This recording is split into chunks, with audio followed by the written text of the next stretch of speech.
اعوذ باللہ من الشیطان الرجیم بسم اللہ الرحمن الرحیم الحمد للہ رب العالمین والصلاة والسلام علی سیدنا و مولانا ابی القاسم محمد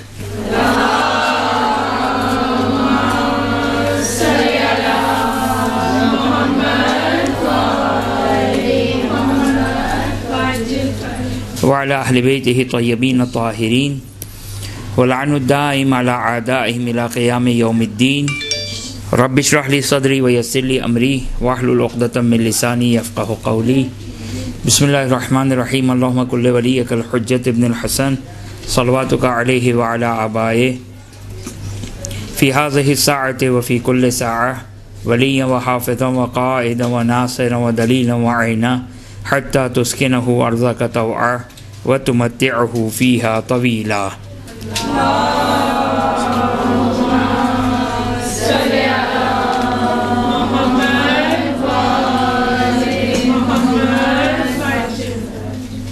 اما بعد فقد قال اللہ سبحانہ وتعالی فی کتابہ الکریم اعوذ باللہ من الشیطان الرجیم بسم اللہ الرحمن الرحیم ومن يعظم شعائر اللہ فإنها من تقوى القلوب. وقال اللہ سبحانہ وتعالی فی مقام آخر اعوذ باللہ من الشیطان الرجیم بسم اللہ الرحمن الرحیم ان الصفا والمروہ من شعائر اللہ. وقال اللہ سبحانہ وتعالی فی سورۃ الحج والبدن جعلناها لکم من شعائر اللہ لکم فیہا خیر فاذکروا اسم اللہ علیہا. ایک درود پڑھ دیں محمد وآل محمد پر.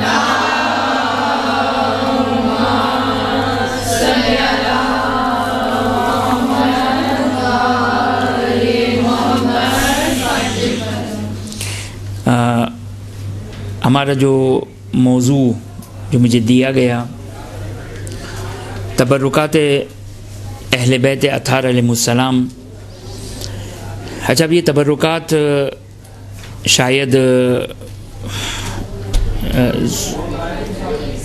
علیہ السلام سے شاید ممکن ہے کہ ذہن میں تبرکات سے مراد یہ کوئی نیاز وغیرہ سمجھ میں آ رہا بات ایسا لگ رہا ہو کہ یہ کوئی نیاز وغیرہ مراد ہے. نہیں، تبرکات جو عزاداری میں یا دوسرے اہل بیت اطہار علیہ السلام کے جو تبرکات علم وغیرہ ہے یہ ہماری مراد ہے کہ جس کو اگر ہم اس کو قرآن کی اصطلاح میں اگر یہ کہیں، اس کو اگر نام دے تو شاعر اللہ. شاعر اللہ جس کو ہم نے سرنامہ کلام بھی قرار دیا، جس آیت کو سورہ حج کی آیت نمبر 32 ہے وَمَن يُعَظِّمْ شَعَائِرَ اللَّهِ فَإِنَّهَا مِن تَقْوَى الْقُلُوبِ. اس آیت میں دو نقطے قابل توجہ ہیں. وَمَن يُعَظِّمْ شَعَائِرَ اللَّهِ فَإِنَّهَا مِن تَقْوَى الْقُلُوبِ کہ جو شخص بھی شاعر اللہ کی تعظیم کرتا ہے یہ اس کے تقوی کی علامت ہے. یہ جو آیت کا ہم نے ترجمہ آپ کی خدمت میں پیش کیا، اس میں دو لفظ ہیں کہ جس کو سمجھنا ضروری ہے. ایک شاعر اللہ کو اور ایک تعظیم کو. یہ جب دو معنی روشن ہو جائیں گے، دو معنی واضح ہو جائیں گے تو ہمارے بہت سارے مسائل اور بہت سارے اعتراضات کے جو عزاداری سید الشہداء میں اٹھائے جاتے ہیں اس کا جواب ہمارے لیے روشن اور واضح ہو جائے گا. بنیادی طور پر ہم نے قرآن کی آیات کو نوٹ ڈاؤن کیا ہے، لیکن چونکہ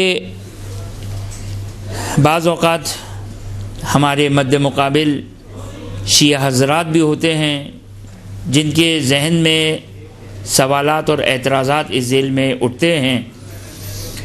یہ جو علم اور باقی تبرکات اور زیارتیں جو مجالس اور جلوس میں ہوتی ہے تو اس سلسلے میں ایک سوال پیدا ہوتا ہے اور ذہن میں بالخصوص جو فقہ اور توضیح المسائل اور مرجع کی تقلید کرتے ہیں، مراجعین کی جو تقلید کرتے ہیں، ان کے ذہن میں یہ سوال اٹھتے ہیں، سوال ذہن میں آتے ہیں کہ ان کی شرعی کیا حیثیت ہے، لہٰذا وہ ادھر ادھر کی نیت کر کے بد دلی کے ساتھ، دو دلی کے ساتھ، بغیر عقیدے کے اور بغیر کسی خاص توجہ کے زیارت کر لیتے ہیں، اور تھوڑا اگر زیادہ فقہ جاننے والا ہوگا تو وہ کہے گا بھائی میں رجعان ان کی زیارت کر لیتا ہوں۔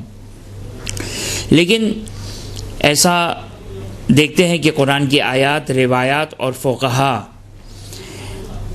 مقدمتاً ایک اور بات کہہ دوں میں کہ آیات اور روایات جو ہمارا سرمایہ ہے اور ہمارے جو دین کی بنیاد ہے، ہماری دین کی جو اساس ہے، جو ہمیں دین لینا ہے، وہ قرآن اور احادیث سے لینا ہے۔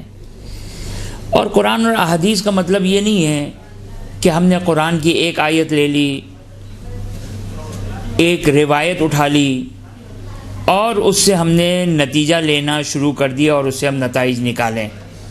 نہیں، بلکہ ضروری ہے کہ شارع یعنی خدا اور اہل بیت اطہار علیہم السلام کا مزاج کو ہم سمجھیں کہ مزاج کیا ہے، یہ مزاج سمجھنا بہت ضروری ہے۔ اور ایک اور مقدمتاً ایک اور بات کہہ دوں کہ اس مزاج کو سمجھنے کے لیے صرف اور صرف ہمارے پاس دو چیزیں ہیں۔ مزاج سمجھنے کے لیے، شریعت کا مزاج سمجھنے کے لیے ہمارے پاس فقط دو چیزیں ہیں، ایک قرآن اور ایک روایات اہل بیت اطہار علیہم السلام۔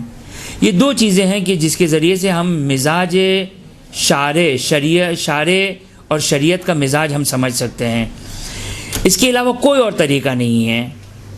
اچھا، اب ممکن ہے پھر ذہن میں ایک سوال پیدا ہو، علماء، فقہا، مجتہد، مراجعین، تو یقینی طور پر یہ در حقیقت شریعت کا مزاج جو سمجھتے ہیں اس کو سمجھنے کے بعد ہم تک منتقل کرتے ہیں، ہم تک ٹرانسفر کرتے ہیں۔ تو مجتہد، مراجع، علماء، فقہا، یہ جو شریعت کا جو مزاج سمجھتے ہیں، ان کے پاس دو چیزیں ہیں، ایک قرآن اور ایک حدیث ہے، اور اس کے علاوہ کوئی چیز نہیں ہے۔ عقل، لاجک، اس سے مزاج شریعت سمجھ میں نہیں آ سکتا ہے۔ شریعت کا جو مزاج ہے وہ فقط اور فقط دو چیزیں ہیں، اس کو سمجھنا بہت ضروری ہے۔ لہٰذا یہ چند مقدماتی گفتگو ہم نے بیان کی۔ اب آپ کی خدمت میں یہ دو کلمے، دو الفاظ جو اس آیت میں سورہ حج کی آیت نمبر 32 جو بڑی اہم اور امپورٹنٹ آیت ہے، بالخصوص عزاداری سید الشہداء سے متعلق اور اس کو ثابت کرنے کے لیے، سورہ حج کی آیت نمبر 32، وَمَن يُعَظِّمْ شَاعِرَ اللَّهِ، جو شخص بھی شاعر اللہ کی تعظیم کرتا ہے۔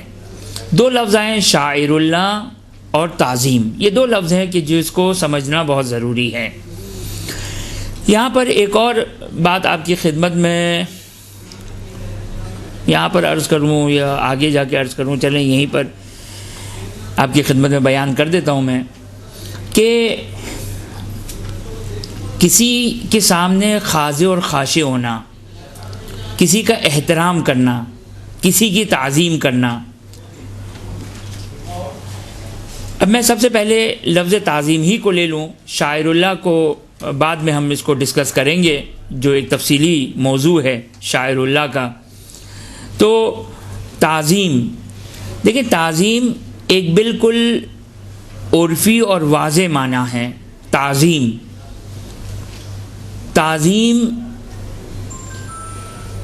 قابل ضرورت نہیں ہے کہ ہم اس کو ڈیفائن کریں، تعظیم ضرورت نہیں ہے کہ ہم اس کی وضاحت کریں، تعظیم بالکل ایک واضح معنی ہے۔ اب میں اس بات کا لائق تو نہیں تھا، لیکن جب میں کمرے میں داخل ہوا آپ لوگ سب کھڑے ہو گئیں۔ اب یہ کیوں کھڑی ہوئی؟ کوئی قرآن کی آیت ہے آپ کے پاس؟ کوئی روایت ہے آپ کے پاس؟ میکسیمم جو آپ ثابت کر سکتی ہیں وہ یہ کہہ سکتی ہیں کہ روایت ہے کہ مثلا ظاہراً شاید ہے بھی نہیں معلوم مجھے کہ مثلا علماء کا احترام کیا جائے، علماء کی تعظیم کی جائے. اب میں نہیں کہہ رہا ہوں کہ میں کوئی عالم ہوں، آپ کے خیال میں عالم ہوں مثلا. اب اگر ہمارے پاس الفاظ آ گئے کہ علماء کی تعظیم کی جائے، علماء کا احترام کیا جائے، یہ آیت، یہ ہمارے پاس روایت آئی ہے میکسیمم. لیکن آپ کا جو ایکٹ ہے، آپ کا جو فعل ہے، آپ کا جو کام ہے، آپ کا جو کھڑے ہو کر استقبال یا تعظیم کرنا، اگر میں یہ کہوں کہ آپ مجھے بتائیے کہ کیا دلیل ہے آپ کے پاس، کیا روایت ہے آپ کے پاس، کوئی روایت نہیں ہے، کوئی آیت نہیں ہے. لیکن آپ کہیں گی کہ ہمارے پاس دلیل ہے کہ علماء کی تعظیم کی جائے، علماء کا احترام کیا جائے. اب عرف، لوگ، معاشرہ، ایک تعظیم اور احترام کا طریقہ یہ ہے کہ اس کے استقبال میں کھڑے ہو جائے. بس آپ نے توجہ کیا کہ یہ نہیں آیا کہیں کہ اگر مثال کے طور پر اگر کوئی عالم اگر آئے تو اس کے لیے کھڑے ہو جائیں. نہیں، زیادہ سے زیادہ جو ہمارے پاس دلیل ہے وہ کیا ہے؟ زیادہ سے زیادہ جو ہمارے پاس دلیل ہے وہ دلیل ہے کہ تعظیم کی جائے. اب تعظیم مختلف طریقے ہیں.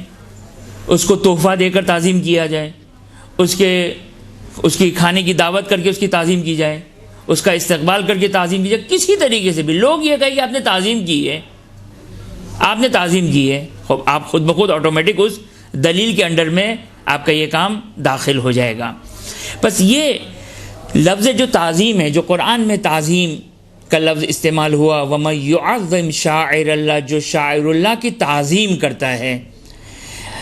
خوب یہاں پر اتفاق سے یوٹیوب پہ کسی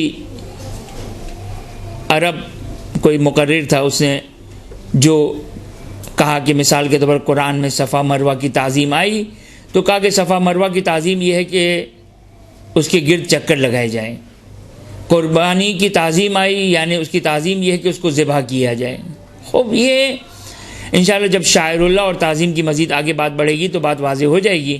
لیکن یہ خلاف انصاف ہے، یہ بات صحیح نہیں ہے. بلکہ قرآن میں لفظ آیا تعظیم کریں، اور کوئی ہمارے پاس ایسی دلیل نہیں ہے کہ جس میں مقید کیا گیا ہو، کنڈیشن لگائی گئی ہو، مشروط کیا گیا ہو، شرط لگائی ہو کہ تعظیم اس طریقے سے کرنی ہے. اگر ہمارے پاس کوئی دلیل نہیں ہے تو ہم تعظیم عمومی معنوں میں لیں گے.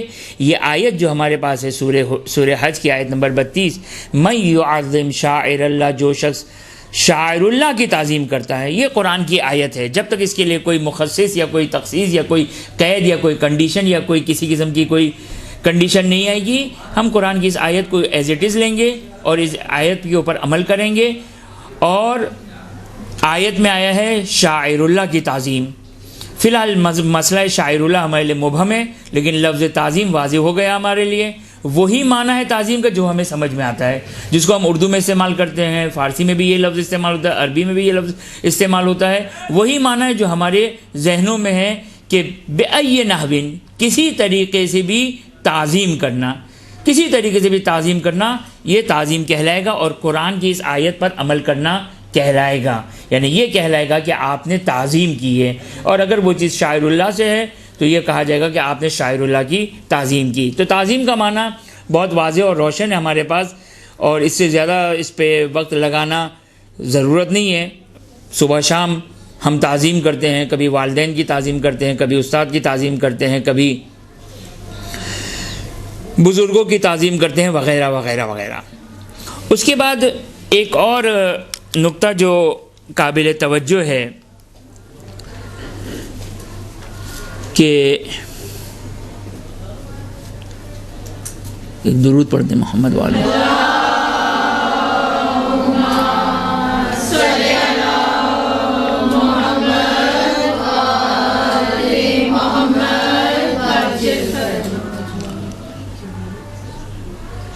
کہ انسان جب کسی کے سامنے خاضع اور خاشع ہوتا ہے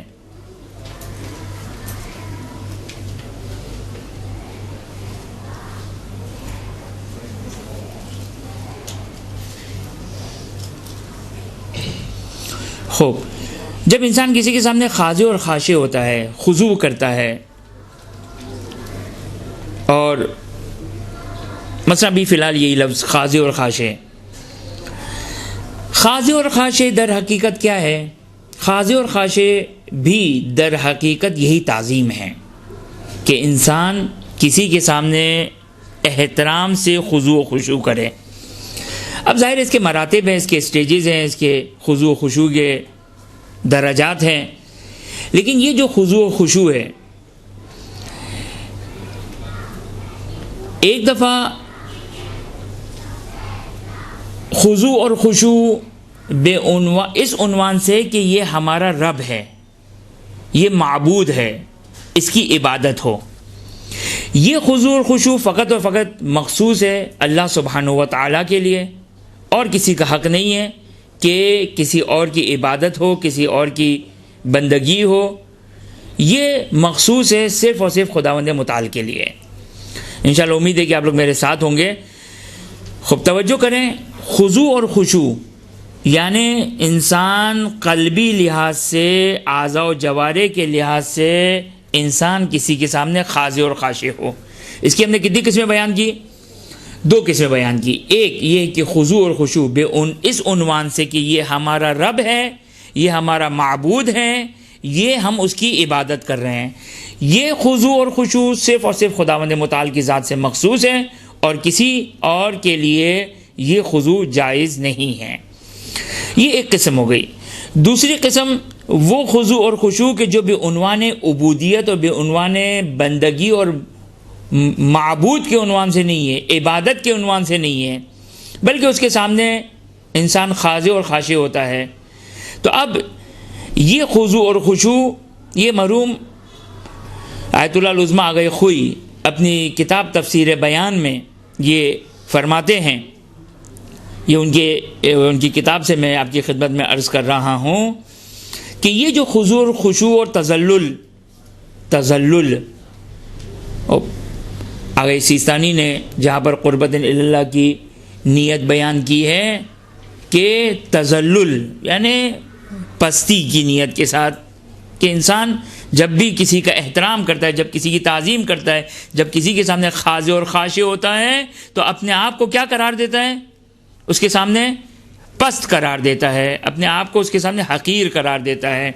تو یہ خضوع، خشوع، تذلل، ذلیل، یہ سارے کے سارے الفاظ استعمال ہوتے ہیں۔ پس غیر خدا کے لیے تذلل، یا یوں کہوں کہ ایک دفعہ ہم نے کہا کہ تذلل اور خضوع خشوع عبودیت کے اعتبار سے وہ خدا کے ساتھ مخصوص ہے، وہ غیر خدا کے ساتھ غیر خدا میں جائز نہیں ہے۔ ایک دفعہ بے عنوان عبودیت نہیں ہے، بے عنوان بندگی نہیں ہے، عبادت کے عنوان سے نہیں ہے۔ بات مشکل لگ رہی ہے یا مشکل لگ رہی ہے؟ اچھا تو میں بہت آسان بات کرتا ہوں، چلیں پھر اس کو چھوڑ دیتے ہیں۔ چلیں اچھا جلدی بتا دیا آپ نے۔ خوب، اس سے پہلے والی بات تو واضح تھی نا جی۔ خوب، اب ہمارے پاس 2 الفاظ ہیں، من یعظم شاعر اللہ، کہ جو شخص شاعر اللہ کی تعظیم کرتا ہے۔ تعظیم کا مطلب واضح ہے۔ اب آ جائیے شاعر اللہ۔ قرآن میں 2 چیزوں کو خصوصی طور پر شاعر اللہ کہا ہے۔ ایک، ان الصفا والمروہ من شاعر اللہ، کہ صفا اور مروہ شاعر اللہ میں سے ہے، صفا اور مروہ شاعر اللہ میں سے ہے۔ یہ قرآن نے شاعر اللہ کو بالکل ہمارے لیے واضح اور روشن بتا دیا کہ صفا اور مروہ یہ شاعر اللہ ہے۔ آپ لوگ جانتے ہیں کہ صفا اور مروہ کیا ہے؟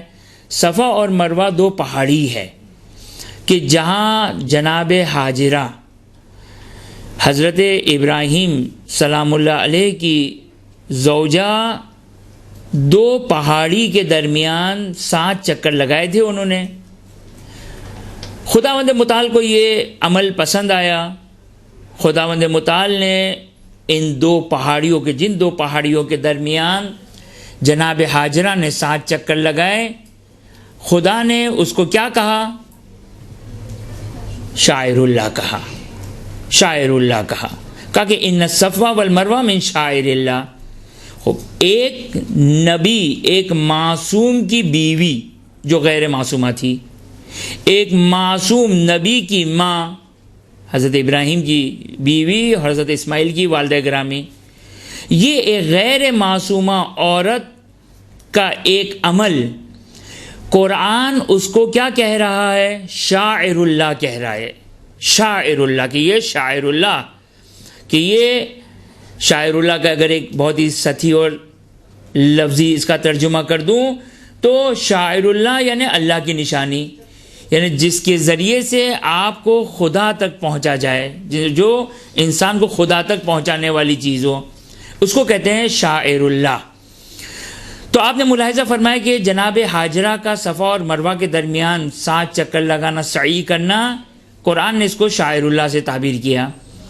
تو یہ 2 پہاڑ ہیں، غیر جاندار، غیر شعور رکھنے والے، لیکن قرآن نے اس کو کیا کہا؟ شاعر اللہ کہا۔ اب میں نہیں معلوم آگے اس بات کو میں آگے کنٹینیو کر سکوں گا یا نہیں کر سکوں گا۔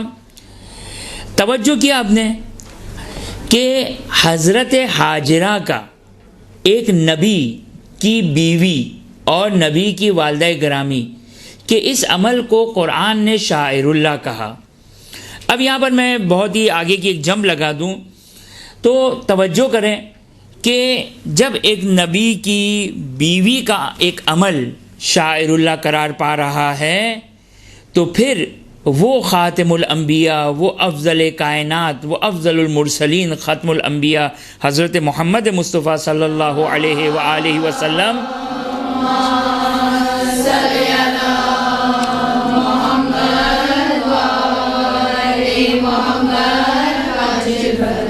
وہ آخری نبی کہ حضرت ابراہیم کا بھی حضرت ابراہیم کو بھی اگر خدا نے خلق کیا ہے تو کن کی بدولت؟ خاتم الانبیاء کی بدولت۔ وہ حضرت خاتم الانبیاء، ان کا نواسا سید الشہداء سلام اللہ علیہ، اگر جناب حاجرہ کا اگر ایک عمل اگر خداوند متعال کو پسند آتا ہے اور خدا اس کو شاعر اللہ قرار دیتا ہے تو سید الشہداء کی وہ عظیم شہادت وہ ان کے تبرکات اور ان سے متعلق چیزیں کیسے شاعر اللہ نہیں ہو سکتی ہے؟ ممکن ہے کوئی آ کر سوال کرے کہ ہم امام حسین کے کرتے کو شاعر اللہ کہیں گے، امام حسین کی نعلین کو شاعر اللہ کہیں گے، خب یہ تبرکات تو امام حسین سے متصل نہیں ہے۔ تو اتفاق سے پھر قرآن نے ہمیں ایک اور قانون دے دیا۔ دیکھیں یہ فی الحال ہماری گفتگو ایک عام مسلمانوں سے ہے، اور جہاں ہم اپنی روایتوں سے تمسک نہیں کر سکتے، جہاں ہم اپنی روایتوں کو فی الحال نہیں لا سکتے ہیں، ہم فی الحال قرآن کی آیات سے اگر تمسک کریں اور قرآن کی آیات کے گردی اگر ہم رہیں تو ممکن ہے کوئی یہ سوال کرے، کیا سوال کرے کہ خوب ہم جو تبرکات نکالتے ہیں، ہم جو یہ عزاداری اور غیر عزاداری میں یہ جو اہل بیت اطہار سے متعلق چیزوں کو نکالتے ہیں، تابوت و علم وغیرہ، تو یہ تو کربلا میں نہیں تھی یہ چیزیں۔ پھر ہمیں قرآن کی ایک اور آیت ہماری مدد کرتی ہے، سورہ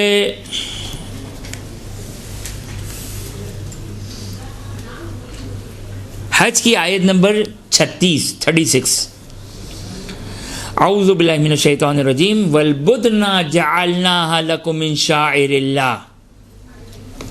خوب توجہ کریں یہ آیت۔ حاجی جب قربانی کرتا ہے تو جو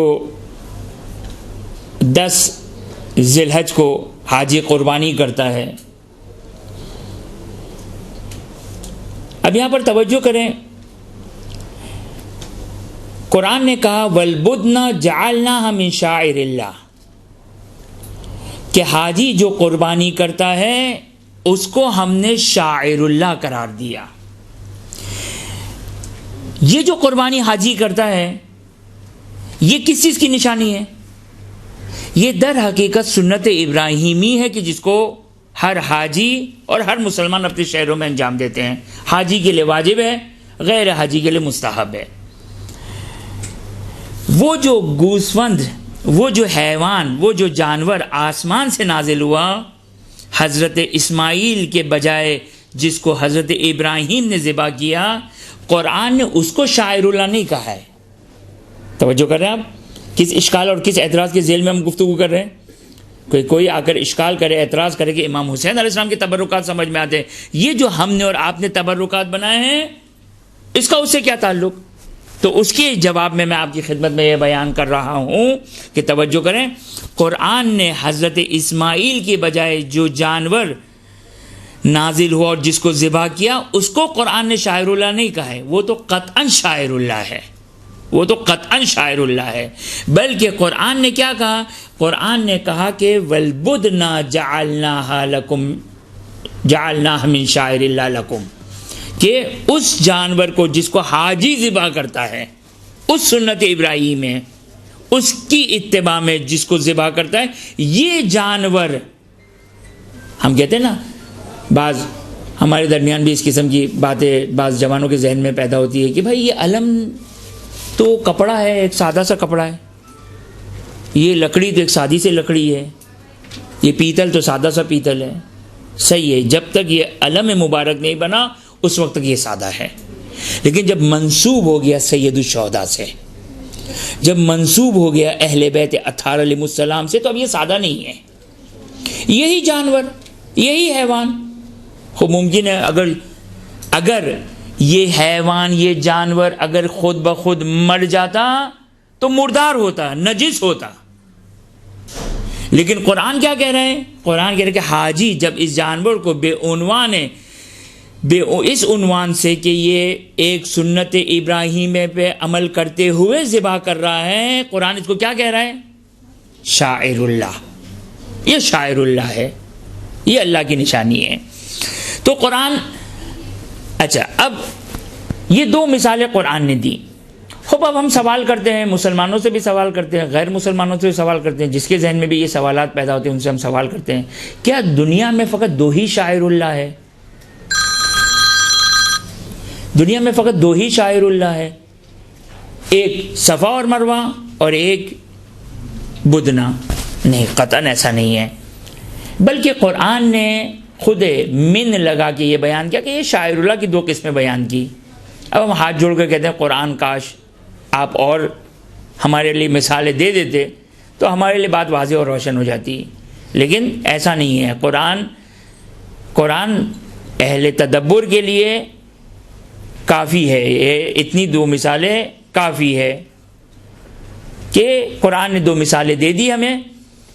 اور اب جن کے قلوب میں زیغ ہے، جن کے قلوب میں مہر لگی ہوئی ہے، خوب وہ اعتراض کرے گا، وہ اشکال کرے گا. لیکن جو اہل تدبر ہے، جو اہل ایمان ہیں، ان کے لیے یہ دو آیت اور دو نشانیاں اور دو مثالیں قرآن کی کافی ہے. خوب اب یہاں پر قرآن کی آیات اس حد تک، اگرچہ ہم ایک اور آیت کو آپ کی خدمت میں بیان کر دیتے ہیں. سورہ یوسف کی آیت نمبر 96. اعوذ باللہ من الشیطان الرجیم، بسم اللہ الرحمن الرحیم. فلما ان جاء البشیر القاہ علی وجہہ فارتد بصیرہ. بہت ہی عمدہ یعنی ہر آیت عمدہ ہے، لیکن 96 سورہ یوسف کی، لیکن اس موضوع سے ریلیٹ کرنے کے لیے بہترین آیت ہے. خوب یہ واقعہ در حقیقت حضرت یعقوب کا واقعہ ہے. حضرت یعقوب نے جو حضرت یوسف کے غم میں، سورہ یوسف کی آیت نمبر 84 کہ جو خود ایک دلیل ہے عزاداری اور گریہ ہے سید الشہداء سلام اللہ علیہ کے لیے، وقال یا اسفا علی یوسف وابیضت عیناہ من الحزن فہو قضیم، کہ قرآن سورہ یوسف کی آیت نمبر 84 میں، چونکہ آیت نمبر 96 کا اسی سے تعلق ہے، قرآن بیان کر رہا ہے کہ حضرت یعقوب اپنے فرزند کے غم اور حزن اور غائب ہونے پر گریہ کیا، اتنا گریہ کیا کہ نابینا ہو گئے، اتنا گریہ کیا کہ نابینا ہو گئے۔ خوب، جبکہ دو باتوں کو خیال رکھیے گا، یا فی الحال تو ایک بات ذہن میں، دوسری بات نہیں ابھی فی الحال ذہن میں، ایک بات کا خاص خیال رکھیے گا۔ حضرت یعقوب حضرت یوسف کے غم میں کتنا گریہ کیا؟ اتنا گریہ کیا کہ نابینا ہو گئے، جبکہ حضرت یوسف کے لیے قرآن کی یہ آیت نازل نہیں ہوئی ہے۔ کون سی آیت؟ نہیں، جبکہ حضرت یوسف کے لیے قرآن کی یہ آیت نازل نہیں ہوئی۔ کون سی؟ قُلْ لَا أَسْأَلُكُمْ عَلَيْهِ أَجْرًا إِلَّا الْمَوَدَّةَ فِي الْقُرْبَى۔ قُلْ لَا أَسْأَلُكُمْ، اے رسول کہہ دو میں تم سے، اے مسلمانوں، کوئی اجر رسالت نہیں چاہتا، صرف اجر رسالت کے مودت فی القربہ۔ یہ جو آیت ہے نا، اس آیت کو اپنے اندر اتار دیں، اگرچہ الحمدللہ اور افسوس کے ساتھ، الحمدللہ اس بات پر کہ شاید ہمارے ممبر پہ سب سے زیادہ جو آیت پڑھی جاتی ہے، سب سے زیادہ وہی آیت ہے، لیکن افسوس اس بات کا ہے کہ اس آیت کا ابھی تک حق ادا ہم نے نہیں کیا۔ یہ آیت، ایک ہی آیت آپ کے بہت سارے اعتراضات کو جواب دینے کے لیے کافی۔ فی الحال میرا موضوع نہیں ہے کہ کوئی آ کر کہتا ہے کہ کیوں ماتم کرتے ہیں، کیوں گریہ کرتے ہیں، کیوں عزاداری کرتے ہیں، کیوں سیاہ لباس پہنتے ہیں، کیوں برہنہ پا ہوتے ہیں، کیوں مصیبت اور حزن کا حلیہ اپنے پر سوار کرتے ہیں، کیوں ہم غمزدہ ہیں، کیوں ہم گریہ کرتے ہیں، وغیرہ وغیرہ وغیرہ، کیوں ہم جشن کرتے ہیں، کیوں منقبت خوانی کرتے ہیں، جتنے سوالات ہیں، یہ آیت کافی ہمارے لیے ہے، یہ ایک آیت کافی ہے۔ کیونکہ کیا کہا آیت نے کہا قُلْ لَا أَسْأَلُكُمْ عَلَيْهِ أَجْرًا، کوئی اجرت نہیں چاہیے، کوئی اجرت نہیں چاہیے، صرف ایک اجرت ہے، وہ ہے آل محمد سے مودت۔ مودت، گریہ مودت کی علامت ہے، حزن مودت کی علامت ہے، غم مودت کی علامت ہے، ماتم مودت کی علامت ہے، خوشی مودت کی علامت ہے، مجلس مودت کی علامت ہے۔ برہنہ پا، ہم مصیبت سید الشہداء میں برہنہ پائے، نہ کہ لوگوں کو دکھانے کے لیے، نہ یہ کہ جو کوئی فیشن میں، نہ کسی اور عنوان سے، صرف اور صرف آل محمد کی مصیبت میں یہ ہمارا حلیہ ہے۔ یہ ایک آیت تمام شبہات کو، تمام چیزوں کو جواب دینے کے لیے کافی ہے۔ خیر، اس کو تو میں نے ایک بریکٹ میں ایک بات کہی تھی، فی الحال اس کو سائڈ پہ کر دیں۔ آپ توجہ کریں، حضرت یعقوب حضرت یوسف کے گم ہو جانے پر، گم شدہ ہونے پر، گم ہو گئے تھے، اور روایت کے بقول، روایت میں آیا، یہ آیت میں نہیں ہے، روایت میں یہ بات آئی کہ حضرت یعقوب جانتے تھے کہ حضرت یوسف زندہ ہیں، جانتے تھے۔ 20 سال حضرت یعقوب سے جدائی رہی حضرت یوسف کی، 20 سال گریہ کیا، اور اتنا گریہ کیا کہ قرآن بیان کر رہا ہے، توجہ کریں، قرآن بیان کر رہا ہے کہ گریہ کیا، نہیں کہا کہ حضرت یعقوب نے خدا کے لیے گریہ کیا۔ یہ جو آج وہابی فکر غیروں سے ہمارے درمیان بھی سرایت کر گئی ہے، ہمارے درمیان بھی اس قسم کی سوچ ایک حد تک آ رہی ہے کہ یہ گریہ کیا، یہ رونا کیا، یہ ماتم کیا ضرورت ہے، ہم دیکھیں کہ امام حسین کس لیے گئے تھے، وہ سب اپنے مقام پر، لیکن جو ہم محبت کی علامت ہے، ہم زیارتوں میں پڑھتے ہیں۔ توجہ کریں، میں نے کہا آپ کی خدمت میں ابتدائی کلام میں ایک بات آپ کی خدمت میں کہی تھی، کیا کہی تھی میں نے؟ شریعت کا مزاج سمجھے، ہم عقل کو ہم لے کر آتے ہیں، بابا امام حسین کیوں گئے تھے، ہم سوچنا شروع کرتے ہیں، ہم عزاداری کیوں کرتے ہیں، سوچنا شروع کیا۔ سوچنے سے پہلے دیکھیں قرآن کی آیات کیا کہتی ہے، روایات کیا کہتی ہیں۔ خدا را ہم اپنی طرف سے دین کو نہ بنائیں، ان الدین لا یصاب به العقول، امام کی حدیث ہے کہ دین تک انسان اپنی عقل سے نہیں پہنچ سکتا ہے، عقل کے ذریعے سے انسان دین تک نہیں پہنچ سکتا ہے۔ صحیح، توحید و اصول دین جہاں پر عقل کی ضرورت ہے، اس سے فی الحال میرا سروکار نہیں، اس سے فی الحال میری گفتگو نہیں، لیکن ان شارٹ یہ توجہ کریں کہ حضرت یعقوب حضرت یوسف کے غم میں، کسی کے غم میں، خدا کے غم میں نہیں، خدا کے سامنے خضوع و خشوع میں نہیں، جہنم کے خوف سے نہیں، خدا کے ملاقات کے مشتاق میں نہیں، بلکہ حضرت یوسف کے گم ہو جانے پر ایک ولی خدا کے گم ہو جانے پر، ایک حجت خدا کے گم ہو جانے پر، ایک اللہ کے نبی کے گم ہو جانے پر، ایک وہ کہ خدا سے جو منسوب ہے اس کے گم ہو جانے پر حضرت یعقوب نے گریہ کیا، 20 سال گریہ کیا، اتنا گریہ کیا کہ نابینا ہو گئے، جبکہ ان کی شان میں آیے مودت نازل نہیں ہوئی تھی۔ اب مجھے بتائیں سید الشہداء امام حسین کی جن کی شان میں آیے مودت نازل ہوئی ہے، بتائیے اس کی مصیبت میں کیا کروں؟ اگر مر جاؤں تو بھی کم ہے، اس مصیبت میں اگر مجھے غم کی وجہ سے، اندوہ کی وجہ سے، شدت غم کی وجہ سے اگر میرا ہارٹ اٹیک ہو جائے تو حق یہ کہ ہو جانا چاہیے، حق یہ ہے۔ اب یہ مراتب ہے مودت کے، یہ مودت کے مراتب ہے، یہ مودت کے درجات ہے۔ اب ہم اتنی سی مودت رکھتے ہیں، اتنی سی مودت اور محبت رکھتے ہیں، لہٰذا ہم گریہ کر لیتے ہیں، ہم ماتم کر لیتے ہیں، ہم سیاہ لباس پہن لیتے ہیں، کوشش کرتے ہیں گریہ والی شکل بن جائے۔ یہ علامت ہے کہ ہم اتنی سی مودت رکھتے ہیں۔ اگر واقعی اگر ہماری مودت ہوتی تو پھر ہمارا حال بھی وہی ہوتا جو امام سجاد علیہ الصلوۃ والسلام کا تھا، باقی ائمہ اطہار علیہ السلام کا تھا۔ تو آپ نے توجہ کیا، بہرحال یہ بھی ایک تھوڑی سی ہٹ کر گفتگو کر دی ہم نے، معذرت چاہتا ہوں، بس آپ نے توجہ کیا کہ حضرت یعقوب نے گریہ کیا، خدا کے ملاقات کے اشتیاق میں نہیں، بلکہ حضرت یوسف کے گم ہو جانے پر۔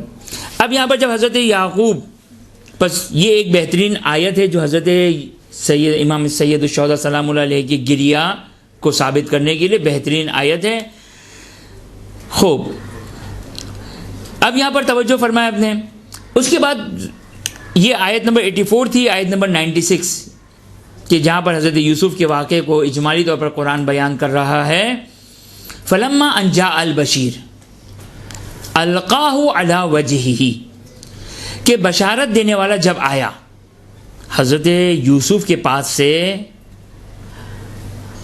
جو مصر میں تھے، مصر کے بادشاہ تھے یا ولی ہے جو بھی تھے، جب آئے حضرت یعقوب کے پاس وہ بشارت دینے والا، تو کیا لے کر آیا تھا؟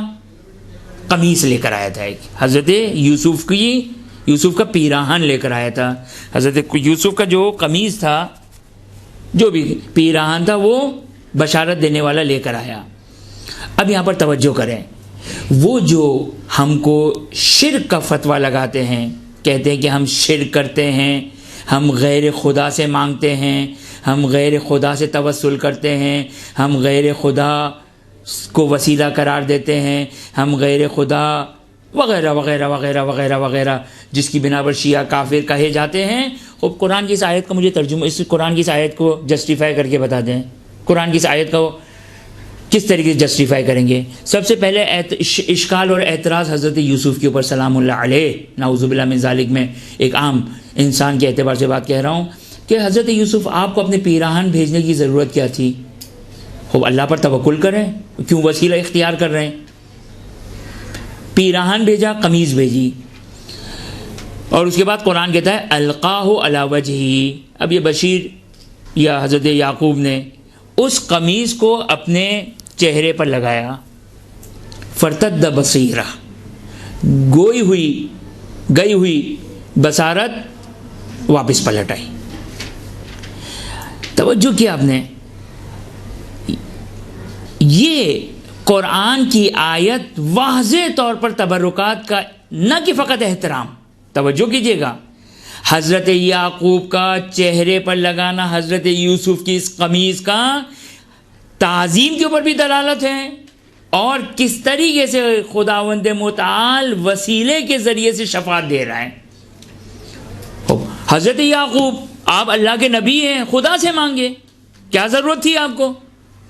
غیر اللہ، یہ قمیض اللہ ہے یا غیر اللہ ہے؟ یہ قمیض اللہ ہے؟ نہیں، اللہ نہیں ہے۔ اب کیوں آپ نے غیر اللہ سے توسل کیا؟ کیوں غیر اللہ کو اپنا وسیلہ قرار دیا؟ اور پھر نور علی نور، خدا نے بصارت بھی پلٹا دی،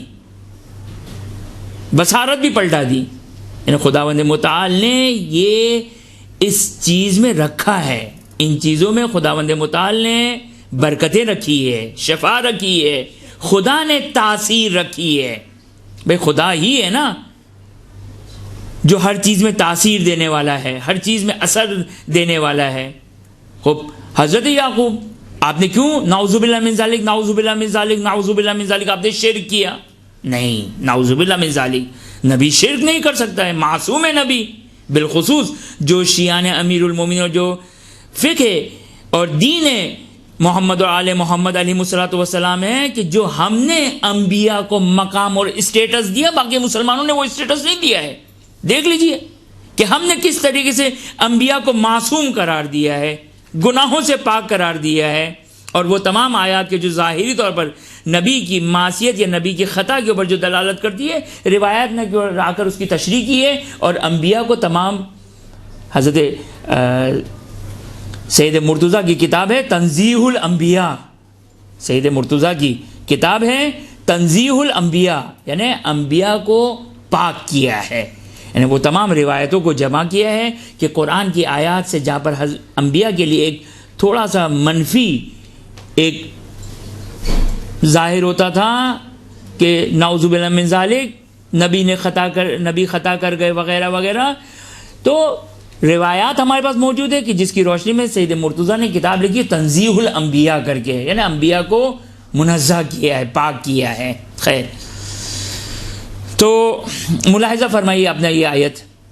بس یہ 3 آیات، کون سی 3 آیات ہو گئی ہمارے پاس؟ ایک صفا اور مروہ والی، ایک بدنا والی، اور ایک حضرت یوسف اور حضرت یوسف کی قمیص والی.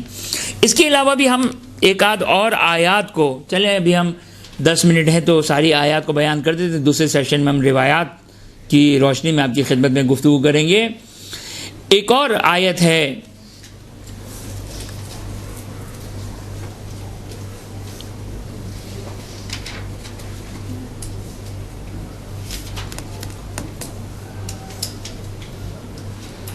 اعوذ باللہ من الشیطان الرجیم، بسم اللہ الرحمن الرحیم، سورہ بقرہ کی آیت نمبر 248.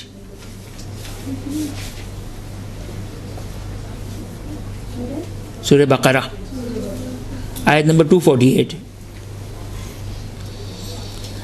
وقال لهم نبیہم،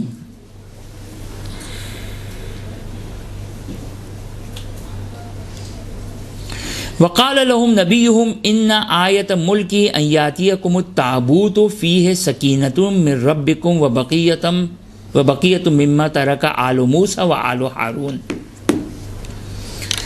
یہ آیت کیا کہتی ہے؟ یہ آیت کہتی ہے کہ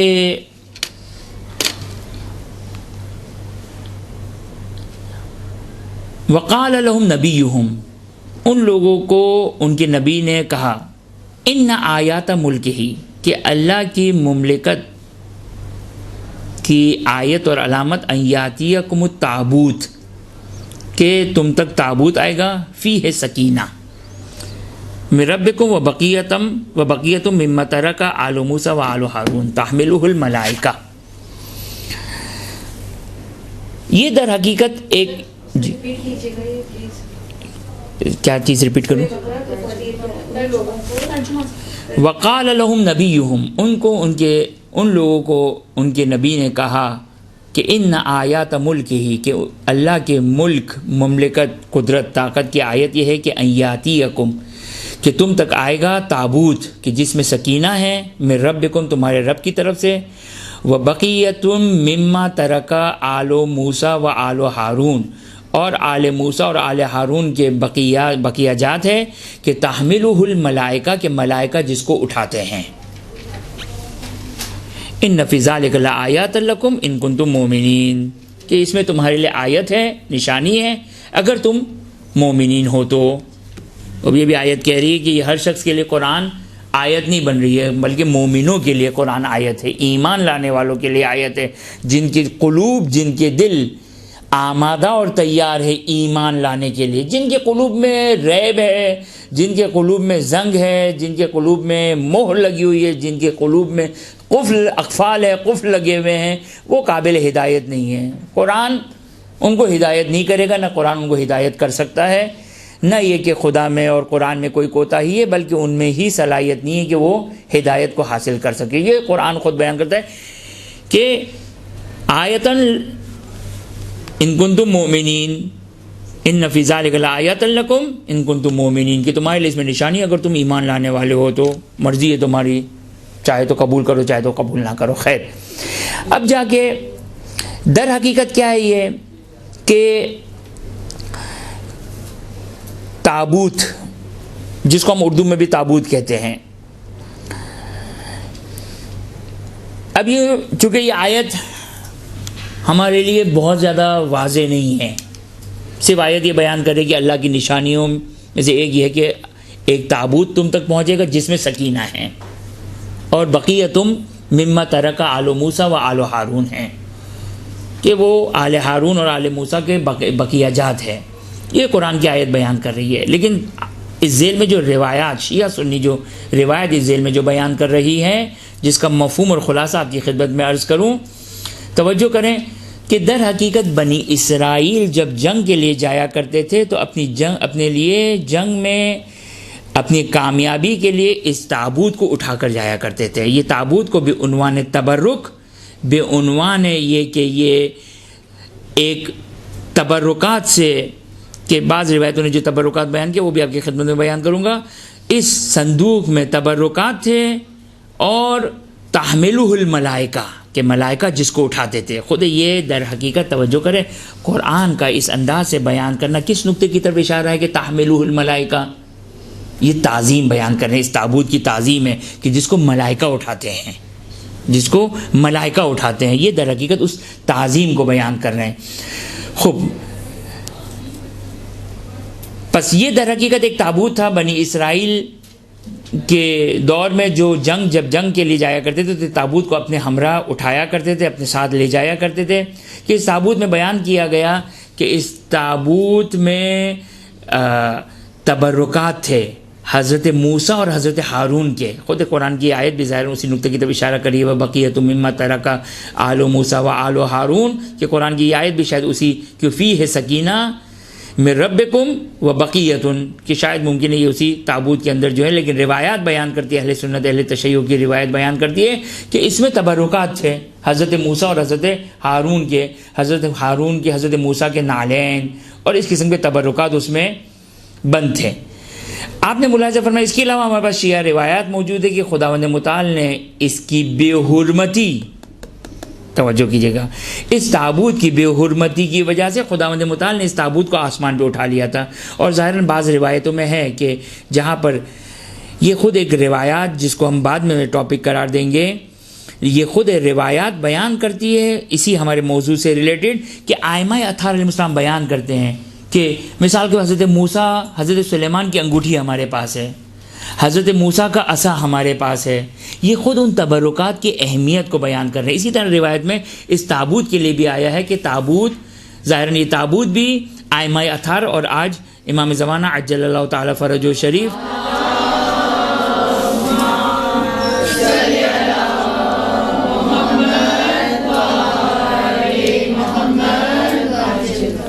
کہ یہ تابوت امام کے پاس اور یہ سارے تبرکات انبیاء علیہ السلام کے، یہ امام زمانہ علیہ السلام کے پاس موجود ہیں. بس یہ آیت بیان کر رہی ہے کہ بعنوان تبرک اس کو لے کر چلتے تھے، حتیٰ روایتوں نے بیان کیا کہ اس کے ذریعے سے ان کو کامیابی حاصل ہوتی تھی، نصرت حاصل ہوتی تھی، فتح یابی حاصل ہوتی تھی، کامیاب ہوتے تھے وہ اس تابوت کی برکت سے، اس تابوت کی برکت سے. تو یہ بھی اب قرآن نے اس کو شاعر اللہ نہیں کہا، لیکن ہم تمام مسلمانوں سے سوال کرتے ہیں کہ تابوت فیہ سکینہ وبقیۃ مما ترک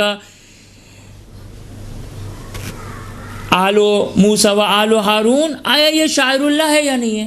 وہ شاعر اللہ ہے، یہ بھی شاعر اللہ ہے. اگرچہ قرآن نے اس کے لیے اس کے اوپر ٹیگ نہیں لگایا شاعر اللہ کا، شاعر اللہ کا خطاب اور عنوان نہیں دیا، لیکن قرآن کی آیت کہ یہ تبرکات اور اس کے اہمیت کے اوپر یہ آیت دلالت کرتی ہے.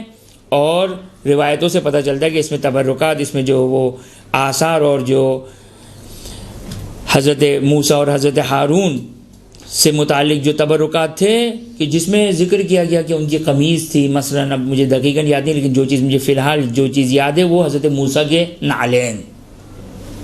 نعلین، توجہ کیا آپ نے، وہ نعلین کہ جو انسان کے لباس اور انسان کے جسم میں سب سے پست ترین چیز کیا ہے؟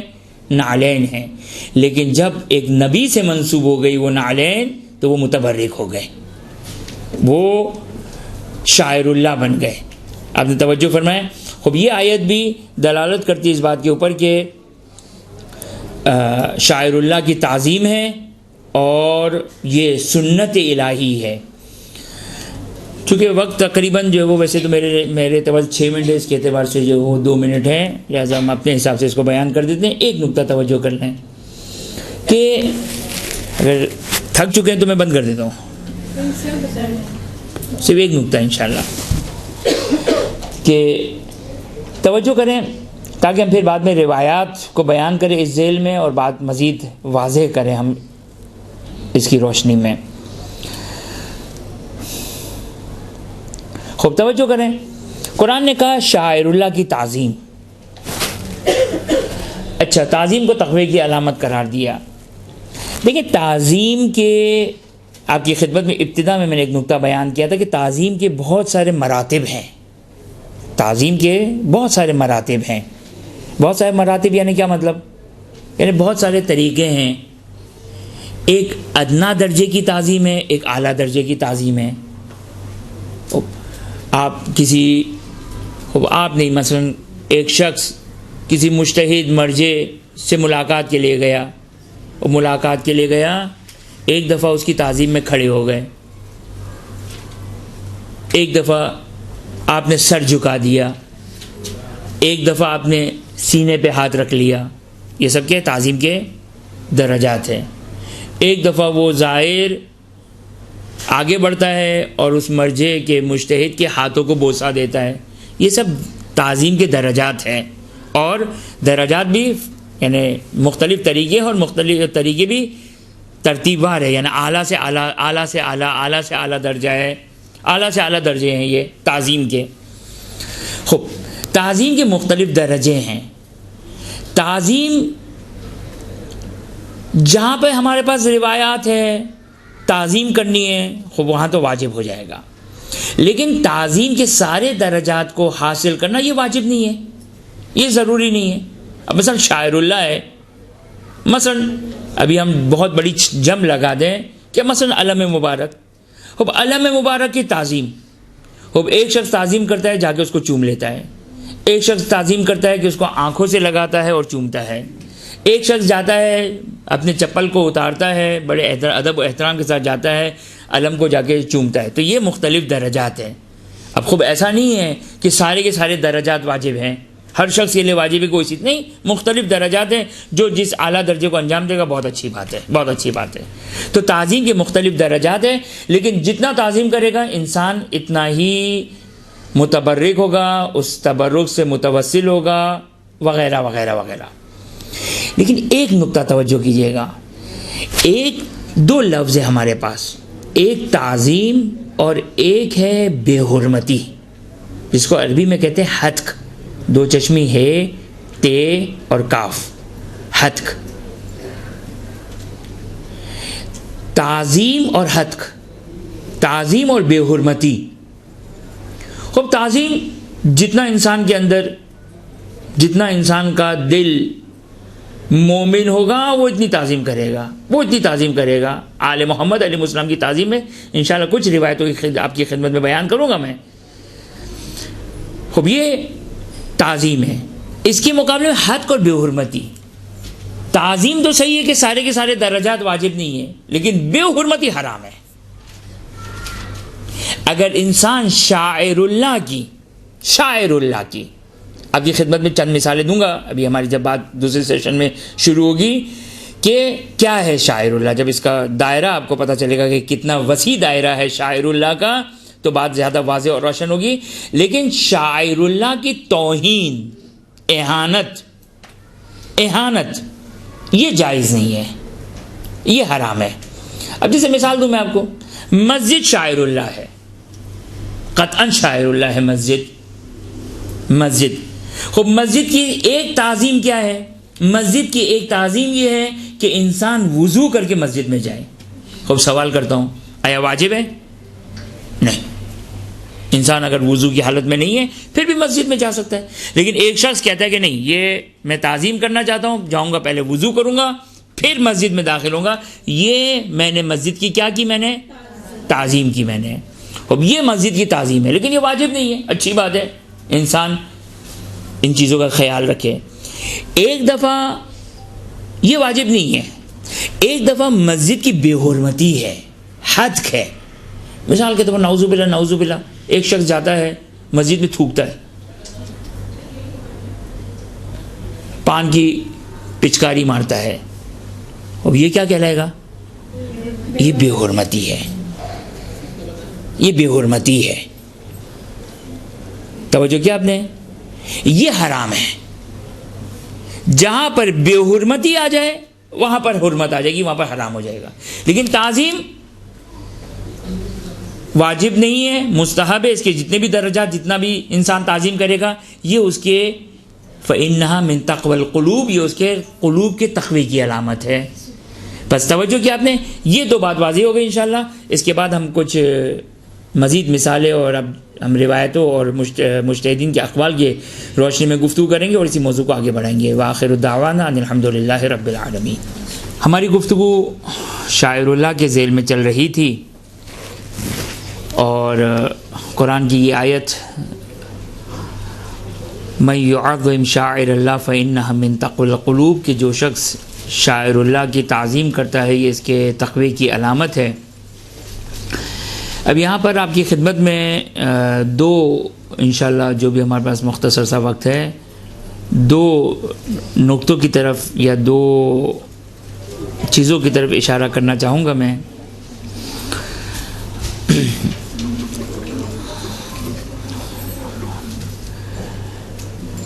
ایک روایات جو ہمارے پاس آئی ہیں اور فقہا، مجتہدین اور مراجعین، آپ کی خدمت میں نے شروع میں بھی یہ بات عرض کی تھی میں نے کہ مزاج شارع، شریعت کا مزاج سمجھنا بہت ضروری ہے. اور یہ مزاج جب تک ہم قرآن کی آیات اور روایات اہل بیت اطہار علیہ السلام کی طرف رجوع نہ کریں، یہ مزاج ہمیں سمجھ میں نہیں آئے گا. لہٰذا اس ذیل میں فقہا کہ جو اگرچہ کوئی کمپیریزن نہیں ہے، ان کا کوئی تقابل نہیں ہے ان کا ائمہ اطہار علیہ السلام کے ساتھ، لیکن علماء، فقہا اور مراجعین کی جو خصوصیت ہے، ان کا جو احترام اور ان کا جو مقام ہے، وہ صرف اور صرف اس وجہ سے ہے کہ وہ علوم آل محمد کو اٹھائے ہوئے ہیں، علوم آل محمد کو جاننے والے ہیں. ان کا احترام ابا کبا کی وجہ سے نہیں ہے، ان کا احترام قوم اور نجف میں ہونے کی وجہ سے نہیں ہے، ان کا احترام صرف اور صرف اس وجہ سے ہے کہ وہ علوم آل محمد کی جاننے والے ہیں، علوم آل محمد سے واقف ہیں، اس لیے ان کا احترام ہے. لہٰذا یقینی طور پر ہماری نسبت فقہا، مجتہدین، مراجعین، وہ مزاج اور شریعت کا مزاج ہماری نسبت وہ زیادہ بہتر جانتے ہیں. کیوں زیادہ بہتر جانتے ہیں؟ اس لیے زیادہ بہتر جانتے ہیں کہ بہرحال انہوں نے زحمت اٹھائی، انہوں نے بہرحال ایک مقام اجتہاد تک پہنچے. دیکھیں جو فقیہ ہوتا ہے، مرجع ہوتا ہے، مجتہد ہوتا ہے، اس کی وہ بہت دقیق ہوتا ہے، وہ بہت ہی باریک بین ہوتا ہے. بعض اگر نقطے اگر آپ کی خدمت میں مجھے موقع ملا بیان کرنے کے تو انشاءاللہ میں بیان کروں گا. یہاں پر کچھ سوالات ہیں، سوال جواب ہیں جو ہمارے لیے شاعر اللہ کی بات، شاعر اللہ کا مفہوم واضح اور روشن ہو جائے گا ان سوال و جواب کی روشنی میں. شاعر اللہ کس کو کہتے ہیں؟ مرحوم آغا خوئی، چونکہ بہرحال ان کی کتابیں ہمارے لیے ایزی اویلیبل تھی، جو ان کی کتابوں میں ہم نے سرچ کیا، مرحوم آیت اللہ العظمیٰ سید ابو القاسم الموسوی الخوئی، انہوں نے جو شاعر اللہ کی جو تشریح کی، کہا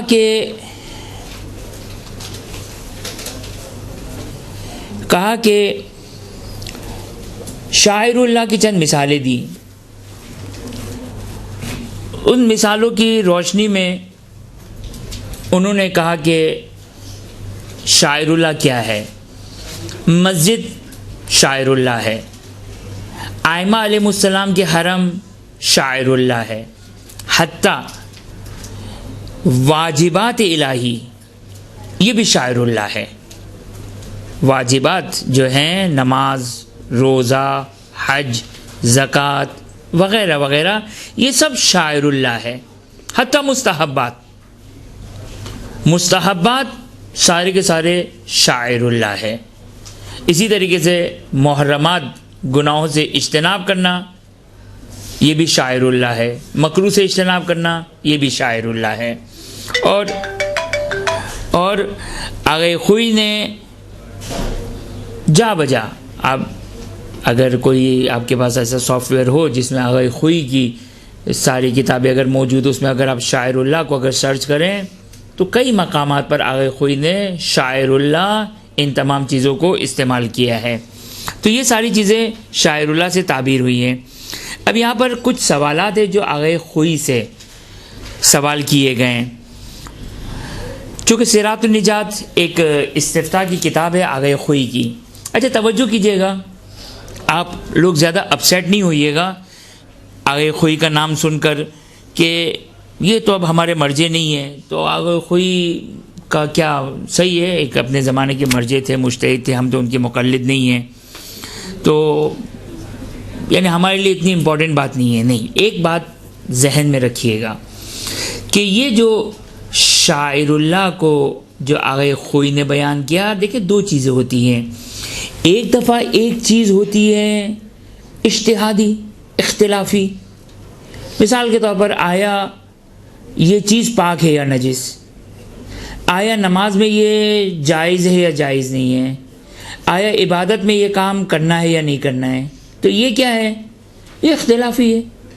ممکن ہے کسی کا مرجع کچھ کہے، کسی کا مجتہد کیا کہے، کسی کا مرجع کچھ کہے، یہ ظاہر ہمارے لیے جو فالویبل ہے اور ہمارے لیے جو جس کی اتباع کرنی ہے وہ اپنے مرجع کی اتباع کرنی ہے، ہمیں اپنے مرجع کو فالو کرنا ہے۔ لہٰذا اگر مثال کے طور پر یہاں پر اب میں سید یا کاظم یزدی طباطبائی کے اگر فتوے آپ کے لیے بیان کرنا شروع کروں، وہ آپ کے لیے اب سے بیکار ہے۔ سید کاظم یزدی طباطبائی وہ قابل احترام ہوں گے، قابل احترام ہیں، لیکن ان کا فتویٰ ہمارے لیے کوئی کام کا نہیں ہے۔ یہاں پر جو میں آغا خوئی کو جو بیان کر رہا ہوں، یہ جو آغا خوئی بیان کر رہے ہیں، یہ در حقیقت ایک مزاج شریعت کو بیان کر رہے ہیں، یہ مسلمات تشیع کو بیان کیا جا رہا ہے، یہ اعتقادات تشیع بیان ہو رہا ہے۔ ایسا نہیں کہ یہ آغا خوئی کے نزدیک ہے، نہیں، آغا خوئی اسباب، چونکہ ان کے کلام میں فی الحال ہم نے پایا، لہٰذا ہم آغا خوئی کا نام لے رہے ہیں۔ یعنی توجہ کیا آپ نے، میں کیا کہنا چاہ رہا ہوں، آغا خوئی بے عنوان اس کو جو بیان کر رہے ہیں مسلمات میں سے بیان کر رہے ہیں، یعنی دیکھیں آپ کے تشیع کے کچھ مسلمات ہیں، آپ کے تشیع کے کچھ مسلمات ہیں۔ ایک کتاب اردو میں یہ اویلیبل، شاید آج کل میرا خیال ہے شاید اویلیبل نہیں ہے، میں جہاں پر بھی جاتا ہوں اکثر ایک بات کہتا ہوں، شاید کسی کے دل پہ تو لگتی ہے سب کے، لیکن وہ پھر رہ جاتی ہے کہ کسی کے پاس حوصلہ ہو، ٹائم ہو، پیسہ ہو وغیرہ وغیرہ۔ ایک کتاب ہے جو آج کل نہیں معلوم کہ کیوں مارکیٹ میں نہیں ہے، اردو میں کتاب ہے، اس کا نام فارسی نام ہے لیکن کتاب اردو میں ہے عزاداری از دیدگاہ مرجعیت۔ عزاداری از دیدگاہ مرجعیت، یہ ایک کتاب ہے جس میں تمام فقہا کے فتاوی موجود ہیں، تمام فقہا، سوری یہ تمام کچھ زیادہ لمبا تمام ہو گیا، یعنی یہ آخر زمانے کے ظاہراً آگے نائنی کے ماں بعد، ظاہراً آگے نائنی کے بعد جو آگے خوئی کے استاد تھے آگے نائنی، میرا خیال ہے ان کے ایک فتوے کے ذیل میں یہ کتاب لکھی گئی ہے، اور اس میں فتاوا ہے، فقہا کے فتاوا ہے، کئی سارے مراجین اور مجتہدین کے اس میں فتاوا ہے۔ بالاتفاق سب نے عزاداری سید الشہداء کو شاعر اللہ میں سے مانا ہے، عزاداری سید الشہداء کو شاعر اللہ میں سے مانا ہے۔ دیکھیے میں نے آپ کی خدمت میں عرض کیا، شاعر اللہ کا مطلب ضروری نہیں کہ کوئی چیز ہونی چاہیے، توجہ کیا آپ نے؟ جیسے مثال، چیز کی مثال کیا ہے؟ صفا، مروہ، مقام ابراہیم، حجر اسود، یہ شاعر اللہ ہے۔ شاعر اللہ کبھی کوئی چیز ہوا کرتی ہے جس کی یہ میں نے مثالیں دی، کبھی شاعر اللہ کوئی عمل ہوا کرتا ہے۔ عزاداری سید الشہداء ایک عمل ہے، یہ شاعر اللہ ہے۔ تمام فقہا نے، جتنے بھی وہاں پر اس میں فقہا موجود ہے، سب نے تقریباً بالاتفاق، چونکہ مختلف انداز سے جوابات دیے گئے، اکثر فقہا نے عزاداری سید الشہداء کو شاعر اللہ کا ہے۔ دیکھیں توجہ کریں، شاعر مذہب، شاعر اللہ، شاعر مذہب اور شاعر اللہ۔ جیسے ابھی ایک بڑی حساس گفتگو ہے، لہٰذا اس کو فعلاً چھوڑ دیتے ہیں، کیونکہ خوف آتا ہے کہ یہ کلپیں بن جاتی ہے، کوئی جو وہ ممکن ایک چھوٹی سی کلپ بنا دے اور مثبت یا منفی، مثبت میں تو خیر نہیں ہوتی کلپیں۔ تو شاعر اللہ، بہت ساری چیزیں شاعر بن جاتے ہیں، ہماری نشانی بن جاتی ہے۔ دیکھیں تشیع کے شاعر، تشیع کی شاعر المذہب، مذہب کے شاعر ہونا یعنی شاعر اللہ ہے، شاعر اللہ ہے، جس میں یہ مثال آتی ہے عزاداری کی آتی ہے۔ حتیٰ استفتاد میں آخوئی نے یہ مثال کی، مثلا بکا، گریا، خود سید الشہداء کے لیے گریا یہ شاعر اللہ ہے، سید الشہداء کے لیے گریا یہ شاعر اللہ ہے۔ آپ کی خدمت میں جاتے جاتے میں نے ایک بات کہی تھی، شاعر اللہ میں دو بحثیں ہیں، ایک اس کی تعظیم کرنا اور دوسرا اس کی حتق یا بے حرمتی کرنا۔ تعظیم کے درجات ہیں، شاعر اللہ کی حتق گناہ ہے، حرام ہے، حد کے شاعر اللہ، اور شاعر اللہ کی ایک مثال کیا ہے؟ گریہ ہے، سید الشہداء سلام اللہ علیہ پر گریہ یہ شاعر اللہ ہے۔ اب بعض اوقات ہم بھی یہ اس قسم کی باتیں کہہ دیتے ہیں کہ بھائی یہ گریہ، مگر ہم رونے والی قوم ہے۔ ہاں ہم رونے والی قوم ہے بھائی، کیونکہ ہم آئے مودت پہ عمل کرتے ہیں، آئے مودت کا تقاضا یہ ہے کہ ہم گریہ کریں۔ اگر کوئی عمدن جان بوجھ کر اگر بکا اور گریہ کی اگر توہین کرتا ہے، یہ شاعر اللہ کی توہین ہے۔ اور اگر کبھی بعض اوقات انسان ایسے جملے کہہ جاتا ہے کسی اور وجہ سے، لیکن اگر انسان اگر ان جملات کو اگر دیکھے تو واقعاً بعض اوقات انسان گریہ کی توہین کر رہا ہے، رونے کی توہین کر رہا ہے، سید الشہداء پہ ماتم کی توہین کر رہا ہے، عزاداری کی توہین کر رہا ہے۔ یہ سب کا سب شاعر اللہ ہے، یہ سب کا سب شاعر اللہ ہے۔ اور حد کے شاعر اللہ از اکول ٹو حد کے شاعرہ، شاعر یعنی حرام، شاعر اللہ کی حرمت، شاعر اللہ کی حد اور بے احترامی یہ حرام ہے۔ اب اگر کوئی انجانے میں کر جائے کہ خدا بچائے، اس انجانے سے بھی بچائے، یہ ساری چیزیں ہوتی ہیں جو انسان کے بیک آف دا مائنڈ اور جو کہ انسان کے مزاج میں بعض اوقات ہوتی ہے کہ انسان ان چیزوں کو بہت سہل لیتا ہے کہ خدا ہم سب کو جو ہے وہ بچائے۔ اور واقعاً ہمیں شاعر اللہ کی تعظیم کے جو در حقیقت مذہب شاعر اللہ کی تعظیم در حقیقت کس کی تعظیم ہے؟ اہل بیت اطہار علیہ السلام کی تعظیم ہے، اور خدا کی تعظیم ہے، یہ خدا کی تعظیم ہے یہ۔ تو توجہ فرمایا آپ نے کہ شاعر اللہ کے حد، شاعر اللہ کی توہین یہ جائز نہیں ہے، یہ حرام ہے۔ انسان بہتر کوئی ایسا جملہ نہ کہے، کوئی ایسا عمل انجام نہ دے کہ جس سے شاعر اللہ کی توہین ہو۔ اب آپ کے ذہن میں چند سوالات جو بیان کیے گئے ہیں، پوچھے گئے ہیں آگے خوئی سے، توجہ کیجیے گا، یہ آگے خوئی سے سوالات ہمارے پاس اویلیبل تھے، ہم اس لیے بیان کر رہے ہیں، نہ یہ کہ ہم یہ کہیں کہ بابا یہ تو آخوئی کے مقلدین کے لیے، جی نہیں، یہ مزاج شریعت ہے، یہ جو آخوئی بیان کر رہے ہیں یہ مزاج شریعت ہے۔ یہ میں ایک مثال جس کو دینے سے میں اجتناب کر رہا ہوں کہ خوب ایک سوال کیا گیا، الاماکن التی یقصدها، الناس للتبرک وینسبونها الى الائمة المعصومین علیہم السلام لا یعتبرون حسینیتا کما لا یعتقدون ان الامام مدفون بها لكنهم ينسبونها للمعصوم من باب حضوره هنا او وجود اثر قدمه او ما شابه ذلك. هل يجوز القصد لهذه الاماكن بقصد التقرب الى الامام علیہ السلام او الثواب؟ میں جلدی جلدی صرف یہ پڑھ رہا ہوں سیرات النجات سوال نمبر 1376 حوالے کے لیے لکھنا ہو تو یہ لکھ لیجیے گا. اگر کوئی سے سوال کیا کہ وہ مقامات کہ جہاں پر لوگ بعنوان تبرک جوئی تبرک کا قصد کرتے ہیں، ائمہ علیہ السلام سے منسوب جگہیں ہیں یہ، اور یہ امام کے حرم نہیں ہے، امام سے منسوب جگہیں. جیسے ہم کس کو جیسے ہم امام بارگاہیں ہیں، جیسے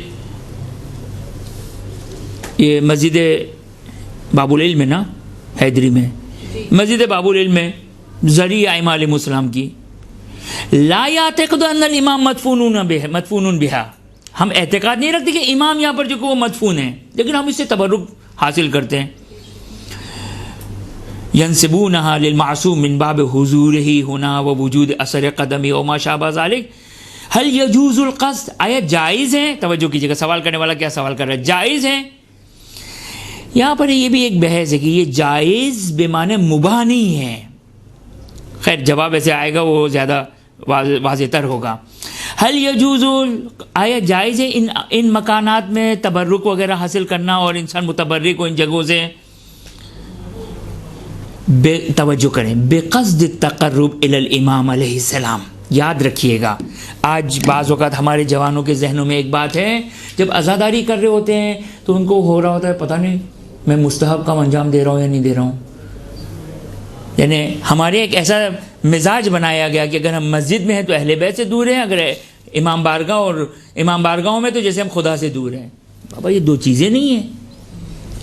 اللہ سے تقرب اہل بیت سے تقرب ہے، اہل بیت سے تقرب اللہ سے تقرب ہے، جس کی بہترین دلیل زیارت عاشورہ ہے.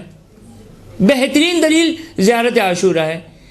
یا ابا عبداللہ، یہ مزاج دے رہی ہے. دیکھیں یہ ساری چیزیں ہیں جو ہمیں مزاج سمجھا رہی ہے. یا ابا عبداللہ انی اتقرب الی اللہ و الی رسولہ و الی امیر المؤمنین و الی فاطمہ و الی الحسن و الیک. یا ابا عبداللہ، اللہ کا تقرب، رسول کا تقرب، یہ دونوں ساتھ ساتھ ہیں. امیر المؤمنین کا تقرب، بنت رسول کا تقرب، امام مجتبیٰ کا تقرب، سید الشہداء کا تقرب، یہ سب ایک ہی چیز ہے، ایک ہی لائن میں ہیں. اگرچہ خدا ہے، لیکن خداوند متعال نے ان کو وہ مقام عطا کیا ہے، وہ وسیلہ عطا کیا ہے کہ ان کے وسیلے سے ہم خدا تک پہنچتے ہیں. خوب، کیا کہا زیارت عاشورہ میں؟ یا ابا عبداللہ انی اتقرب الی اللہ. آپ کا تقرب، اللہ کا تقرب، رسول کا تقرب، امیر المومنین کا تقرب، بنت رسول کا تقرب، امام مجتبیٰ کا تقرب، آپ کا تقرب علیہم الصلاۃ والسلام کس چیز کے ذریعے سے؟ بموالاتکم. توجہ کریں، یہ مزاج سمجھے. والبراءۃ من اعدائکم. ہم نماز پڑھتے ہیں، کیوں پڑھتے ہیں؟ خدا کا تقرب، قربت اللہ نیت کرتے نا تاکہ خدا کا تقرب حاصل ہو جائے. عبادتوں کو انجام دیتے خدا کا تقرب حاصل ہو جائے، خدا کا تقرب حاصل ہو جائے. جب عزاداری کی بات آتی ہے تو ہمیں لگتا ہے کہ نہیں یہ اللہ سے تھوڑی ہٹ کر کوئی چیز ہے. جب عزاداری کی بات آتی ہے، جب مجلس کی بات آتی ہے، جب گریے کی بات آتی ہے، نہ توجہ کریں. یہاں پر کیا کہا زیارت عاشورہ میں؟ زیارت عاشورہ میں نماز کا ذکر نہیں ہے، اگرچہ وہ شاعر اللہ میں سے. روزے کا ذکر نہیں ہے، اگرچہ وہ شاعر اللہ میں سے. کس کا ذکر ہے؟ بموالاتکم. آپ آل محمد کی محبت کے ذریعے سے خدا کا تقرب. ماتم کس کی محبت ہے؟ آل محمد کی محبت ہے. عزاداری کس کی محبت ہے؟ آل محمد علیہ السلام کی محبت ہے. اسی طریقے سے ان شاعر اللہ اور تبرکات اہل بیت اور ان تمام متبرک مقامات جو منسوب اہل بیت اطہار علیہ السلام، فقط منسوب ہے. یہ سب کیا ہے؟ یہ تبرکات ہے، یہ سب شاعر اللہ ہیں. اس کے ذریعے سے کس کا تقرب ہے؟ خدا کا تقرب ہے، اہل بیت کا تقرب ہے، اور اہل بیت سے خدا کا تقرب. اگر خوئی سے سوال کیا کہ آیا ایسے مقامات جو روزے نہیں ہیں، زیارت گاہیں نہیں ہیں، بلکہ وہی امام بارگاہیں، وہ جہاں پر زری وغیرہ بنی ہوتی ہے، ان سے ان کا ہم قصد کرتے ہیں اور ارادہ کرتے ہیں کہ ہم امام کا تقرب حاصل کریں، اس کے ذریعے سے ہم ثواب حاصل کریں. پھر یہاں پر یہ بات بھی ڈال دی، یعنی سوال کرنے والے نے نہیں معلوم جس زمانے میں سوال کیا ہوگا اس زمانے میں بھی شیعوں کی یہ پرابلمز تھی، جس میں جو انہوں نے اشارہ کیا کہ بعض لوگ کہتے ہیں کہ نہیں، اگر آپ جو وہ زیارتوں کے لیے نہیں جا سکتے ہیں، آج کل تو زیارتوں پہ بھی اشکال کیے جاتے ہیں، لیکن زیارتوں پہ نہیں جا سکتے ہیں تو یہاں جانے کی ضرورت نہیں ہے، تو آپ بتائیے آگے خوئی کیا کریں ہم؟ کہا کہ چونکہ یہ ان جگہوں پر جانا بدعت نہیں ہے، بل عدہ، توجہ کریں یہ نقطہ، بل عدہ من شاعر بوجہ تعظیم للائمۃ الاطہار علیہم السلام فلا باس بہ، بل عدہ من الشعائر، بلکہ یہ سب جو تم نے بیان کی کس میں سے ہے؟ شاعر میں سے ہے. خبا خوئی کیا دلیل ہے؟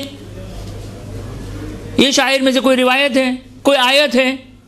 آپ کہیں گے بابا پہلے جاؤ مزاج شاعر کو سمجھو، شریعت کا مزاج، جاؤ روایات دیکھو. آل محمد علیہ السلام کے سلسلے میں، چونکہ اب ہمارے پاس بہت ہی مختصر ٹائم ہے، آل محمد علیہ السلام کی روایتوں میں ذرا مزاج دیکھو. کیا ہے مزاج؟ وہ روایت جو شاید سنیوں نے بھی بیان کی، کہ ہمارے پاس تو روایت ہے. جب امیر المومنین علی بن ابی طالب علیہ الصلوۃ والسلام کی والدہ گرامی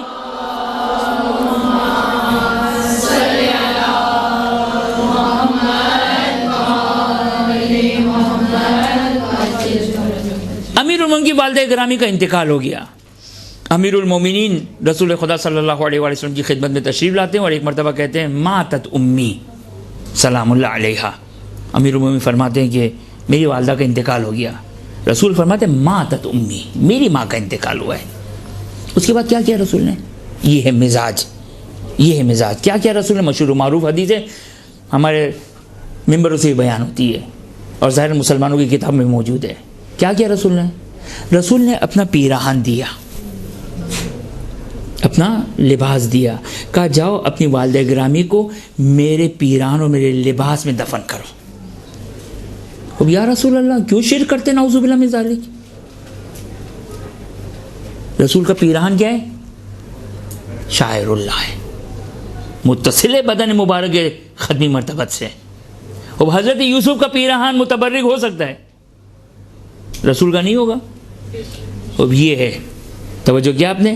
کیونکہ یہ لباس منسوب ہے. نہ کہے کہ بابا یہ لباس تو کپڑے کا ہے، اس کپڑے کی کیا حیثیت ہے؟ اس کپڑے کی کوئی حیثیت نہیں ہے. لیکن جب مبارک جسم مبارک سے جب متصل ہو گیا تو اب یہ متبرک ہو گیا، اب شاعر اللہ بن گیا، اب اس کا احترام ہو گیا، اس کی حد حرام ہو گئی. یہ کسے مزاج دیا؟ ختمی مرتبت مزاج دے رہے ہیں. نہیں کہا ختمی مرتبت نے، کہ جاؤ امیر المومنین میں نماز جنازہ ہے، رسول نے نماز جنازہ پڑھائی، جاؤ میں نماز جنازہ پڑھاؤں گا، میں خدا سے اب تمہاری والدہ کے لیے شفاعت کروں گا. نہیں کہا. صحیح ہے، وہ شفاعت کی، نماز پڑھائی، اور بقول روایت کے ایسی نماز جناب فاطمہ بنت اسد کی رسول نے پڑھائی کہ زندگی میں کسی کے لیے ختمی مرتبت نے ایسی نماز نہیں پڑھائی. زندگی میں ختمی مرتبت نے کبھی کسی کے لیے ایسی نماز نہیں پڑھائی جیسے فاطمہ بنت اسد سلام اللہ علیہا کے لیے نماز پڑھائی. اسے ہمیں بھی فی الحال سروکار نہیں، لیکن یہ مزاج رسول دے رہے ہیں. روایتوں میں یہ مزاج مل رہا ہے. 8ویں امام کی خدمت میں ابا سلت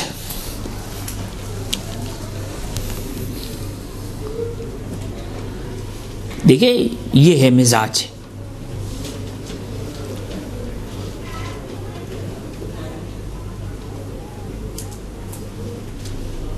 ریان ابن سلت جو ابا سلت کے نام سے مشہور و معروف ہے، توجہ کریں. دیکھیں یہ یعنی راویوں، کیسے میں بیان کروں، راویوں میں یہ مزاج ہے، آئمہ کے اصحاب میں یہ مزاج بنا ہوا ہے، جو آج ہمارے درمیان اعتراضات کی شکل میں، شبہات کی شکل میں، ہمارے جوانوں کے ذہنوں میں شبہات آ رہے ہیں. آیا علم کی زیارت کرے یا نہ کرے، آیا ان تبرکات کی زیارت کرے یا نہ کرے. وہ مزاج جو تشیع کا مزاج تھا، جو علماء اور فقہاء کا مزاج تھا، اس سے پہلے اصحاب آئمہ کا مزاج تھا. توجہ کریں مزاج. ابان ریان ابن سلت 8ویں امام کی خدمت دیتے. لما اردت الخروج الى العراق عزمت علی تودیع الرضا علیہ الصلوۃ والسلام فقلت فی نفسی اذا ودعته سألته قمیصا من ثياب جسده لاکفن به ودراهم من مالی اسوغا بها لبنات خواتما فلما ودعته شغلني البكاء. ہم لوگ مزاج سے بہت دور ہیں، ائمہ کے مزاج سے، اصحاب ائمہ کے مزاج سے دور ہیں. کہتے ہیں کہ میں نے جب ارادہ کیا کہ میں اب پلٹ کر عراق چلا جاؤں اور امام رضا علیہ السلام کو وداع کرنے کے لیے آیا میں، فقلت فی نفسی، میں نے کیا ارادہ کیا؟ میں نے ارادہ کیا کہ میں امام سے ایک قمیص کا سوال کروں گا، ایک پیراہن، ایک لباس کا سوال کروں گا. کیوں؟ یہ دیکھیں راویوں کا مزاج.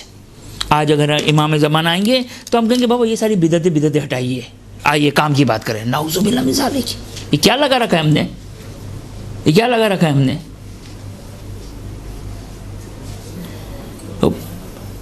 راوی ابا سلط آ رہے ہیں، ابا سلط نام ہے، ریان ابن سلط نام ہے. مزاج دیکھیں. فقط ایسا نہیں کہ کوئی آ کر کے بابا آپ ایک صحابی کو اتنا چڑھا رہے ہیں. صحابی کا عمل ہے، صحابی کا عمل ہمارے لیے حجت نہیں ہے. قبول ہے کہ حجت نہیں، لیکن توجہ کریں، صحابی کا عمل نہیں ہے، امام کا عمل ہے. کہتے ہیں کہ میں نے ارادہ کیا کہ آؤں گا امام سے قمیص کا سوال کروں گا. اس کے بعد شغلنی البکا والاسا علی فراقہ، یہ کیفیت ہماری ختم ہوتی جا رہی ہے.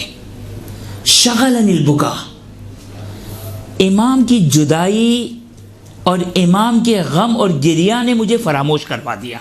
جو مجھے سوال کرنا تھا نا، بھول گیا میں، کیونکہ امام سے وداع ہو رہا ہوں، امام کو خدا حافظ کر رہا ہوں. شغلنی بکا، بکا نے مجھے میرے ذہن سے وہ سوال نکال دیا جو مجھے سوال کرنا تھا. اچھا یہ لباس توجہ کیجیے گا، یہ لباس لوں امام کا لأکفن به، تاکہ اس کو میں کیا بناؤں؟ کفن بناؤں اپنے لیے. فلما خرجت من بین یدیہ صاح بی یا ریان، توجہ کریں. کہتے ہیں کہ میں تو فراموش کر گیا. جب میں امام کی بارگاہ سے نکلا نا تو امام نے آواز دی یا ریان ارجع، ریان واپس پلٹو. فرجعت، میں واپس آیا. فقال علی اما تحب ان ادفع الیک قمیصا من ثیاب جسدی. یہ ہے مزاج. ایک روایت سے مزاج نہیں بنتا ہے، ساری روایتوں کو دیکھیں پھر فقی بنتا ہے، مرجع بنتا ہے، مجتہد بنتا ہے. یہ جو آغے خوئی کہتے ہیں کہ مثال کے طور پر یہ جو حسینی اور امام بارگاہ بنایا ہے، میرا خیال سے میں نے شاید وہ سوال جواب بھی شاید پورا مکمل نہیں کیا. نہیں کیا تھا نا؟ ہاں یہی نہیں کر دیا تھا، نہیں کیا تھا. خوب میں پہلے وہاں چلا جاؤں. ہاں واقعہ بیان کر دوں گا میں، یہ نہ رہ جائے. آغا خوئی نے کیا کہا؟ آغا خوئی نے کہا، سوال یاد ہے نا، وہ امام بارگاہ اور ہم جو وہ تبرک کرتے ہیں اور وہ زری بناتے ہیں تبرکن وغیرہ. آغا خوئی کہتے ہیں اد من شاعر، اس کو کیا شمار کیا جاتا ہے؟ شاعر اللہ میں سے، بے وجہ تعظیم للائمہ علیہم السلام، کہ یہ آئمہ کی تعظیم کی بنا پر یہ شاعر اللہ میں سے ہے. فلا باسا بے، اس میں کوئی حرج نہیں ہے. یہ فلا باسا، اس میں کوئی حرج نہیں ہے، یعنی یہ قرآن نے کیا کہا؟ من یعظم شاعر اللہ. خوب سوال کرتا ہوں، آیا شاعر اللہ کی تعظیم مستحب ہے یا مباح ہے؟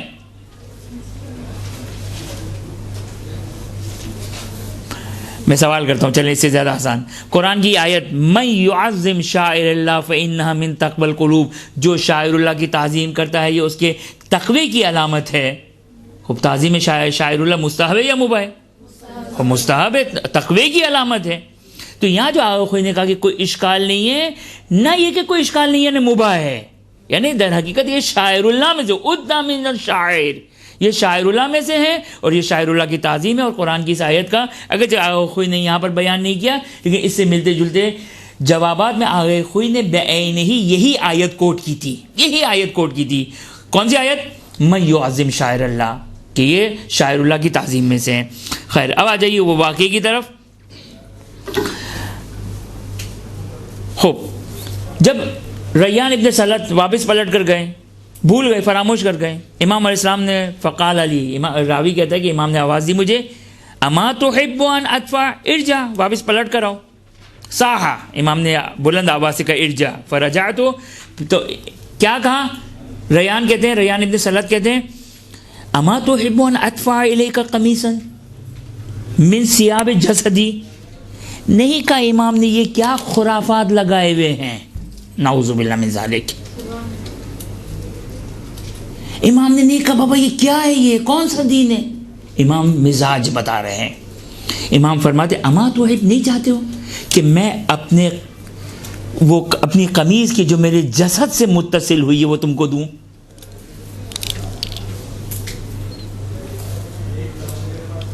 تکفن فیہ اذا فنا اجلک، تاکہ تم اس کو کفن بناؤ. سوچ کر آیا تھا یہ، اس کو کہتے ہیں حجت خدا. ابا سلط نے بیان نہیں کیا تھا، ابا سلط نے خواہش نہیں کی تھی، ابا سلط تو بھول گئے تھے. یہ حجت خدا ہے جو انسان کی ضمیروں سے واقف ہے. اما توحید، نہیں چاہتے ہو میں تم کو اپنا لباس دوں؟ اور درہم دوں کہ جس کے ذریعے تم اپنی بیٹیوں کے لیے انگوٹھیاں بنانے چاہتے ہو. فقلت یا سیدی قد کان فی نفسی ان اسلک ذلک فمنعنی الغم بفراقک. یہ ابن رسول اللہ، گھر سے تو سوچ کر آیا تھا آپ سے سوال کروں گا، لیکن آپ کی جدائی نے مجھے فراموش کروا دیا. فرفع علیہ السلام الوسادہ. توجہ کریں، یہ ہے حجت خدا، اور اہمیت دیکھیں. امام نے نہیں کہا بابا جاؤ، میں نہیں لفظ کہنا چاہتا، جاؤ یہ کرو وہ کرو، یہ کیا تم فضولیات میں نعوذ باللہ من ذالک لگ گئے ہو. نہیں کہا امام نے. امام نے خاص بلایا، نہ کہ فقط بلایا. اب یہ نہیں ہے، توجہ کریں، بلانے کے بعد یہ نہیں کہا کہ کسی خادم یا خادمہ کو کہا کہ جا کے لے کر آؤ. نہیں، وہ شخص نہ جانے ارادہ کیا تھا یا پتہ نہیں ارادہ کرنے سے پہلے امام نے اس کے لیے وہ قمیض اپنے پاس رکھ لی تھی. امام نے اپنے تکیے سے، اپنے بیٹھک سے وہاں سے وہ قمیض نکالی. نہیں کہا خادم کو جا کے میری قمیض لے کر آؤ. امام پہلے سے آمادگی کر کے بیٹھے ہوئے ہیں. اس کو وہ قمیض امام علیہ السلام نے وہاں سے نکالی اور امام نے اس کو قمیض دی، اور پھر دراہیم دیے کہ جس کے 30 درہم دے کہ جس کا وہ ارادہ کر کے آیا تھا.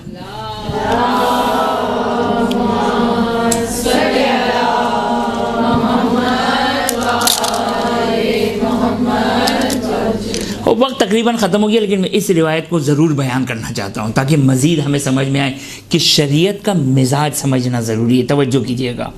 ایک روایت ہے، نہیں معلوم پہلے آپ کی خدمت میں یہ روایت میں نے پڑھی تھی یا نہیں پڑھی تھی، خیر ایک روایت ہے، توجہ کریں. ایک شخص چھٹے امام جعفر صادق علیہ الصلوۃ والسلام کی خدمت میں آیا.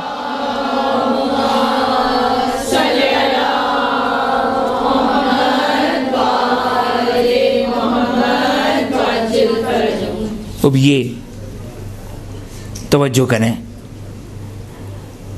شاعر اللہ، ایک یہ جو فقہا کہتے ہیں کہ امام بارگاہ، علم، تبرکات، منصوب مکانات جو آئمہ سے منصوب ہے، یہ سب شاعر اللہ میں سے ہے. وہ میں نے کہا اس کے لیے روایات دیکھیں، مزاج ہمیں پتہ چلنا چاہیے. مزاج کے لیے ایک روایت اور ملاحظہ فرمائیے. ایک شخص چھٹے امام کی خدمت میں آیا، درزی تھا، 2 لباس لے کر آیا امام کی خدمت میں. توجہ کیجیے گا. پہلے ایک لباس دیا امام کو، کہا یا ابن رسول اللہ، اس لباس کو میں نے سیا ہے از اول تا آخر، میں نے محمد اور آل محمد علیہ السلام پر درود پڑھا ہے.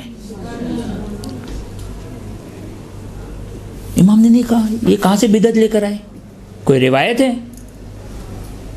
کوئی ہے روایت کہ کپڑے سیتے ہوئے، کھانا پکاتے ہوئے، کوئی کام کرتے ہوئے درود پڑھیں تاکہ متبرک ہو جائیں؟ ہے کوئی روایت کسی کے پاس؟ مجھے دے دیں. امام نے کہا یہ بدعتیں کہاں سے لے کر آ گئے؟ یہ جو لوگ کہتے ہیں کہ آئمہ کے دور میں یہ عزاداری نہیں تھی، ہمارے پاس کوئی روایت نہیں ہے کہ یہ آئمہ کے دور میں عزاداری ہونے پر، بابا یہ شاعر اللہ ہے. مرحوم آگے تبریزی سے یہی بعینی سوال کیا گیا. اگر آئمہ کے دور میں تقیہ نہ ہوتا، آئمہ کے دور میں اگر اجازت ہوتی تو جو شاعر اللہ، جو مجلس امام حسین، جو تبرکات، جو عزاداری سید الشہداء آج تھی، وہ آئمہ کے دور میں بھی ہوتی. وہ تو تقیہ تھا، مجبوری تھی. یہ مزاج سمجھنا ضروری ہے کہ اگر ہم کہیں گے بھائی آئمہ کے دور میں یہ عزاداری نہیں تھی، آئمہ کے دور میں یہ مثال نہیں تھی، یہ مثال نہیں تھی، یہ جہالت ہے. یہ علامت ہے کہ شریعت کے مزاج سے واقف نہیں ہے. اب توجہ کریں، چھٹے امام کے دور میں آیا، ابھی تو چھٹے امام کا دور ہے نا. پہلے سوال کر لیتے، استفتاء کر لیتے امام سے کہ میں ایک لباس سینا چاہتا ہوں، یا ابن رسول اللہ اجازت ہے کہ میں اس انداز سے لباس سیوں، جائز ہے میرے لیے؟